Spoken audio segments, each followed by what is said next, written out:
भाई जय माता जी, जय भगवान। ये हम आए हैं एमपी काम करने के लिए। ये काम हमारी साइड चल रही है। ये लोखंड पड़ा है। ये मेरा भाई है एक सुरेश कुमार। ये अभी રીંગોવાળા છે,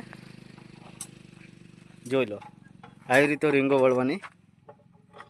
પછી આ ગોળવાળા છે।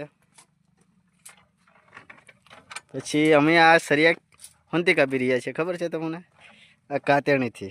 इसको बोलते हैं कैंची। इधर एमपी में इसको बोलते हैं कैंची बोलते हैं। तो देख लो भैया, इधर का मौसम बहुत बढ़िया है, मस्त है मस्त। भाड़ो अहीं આવું આવું લોકેશન છે। હા, કેવા કેવા ડુંગરા છે। હા જુઓ।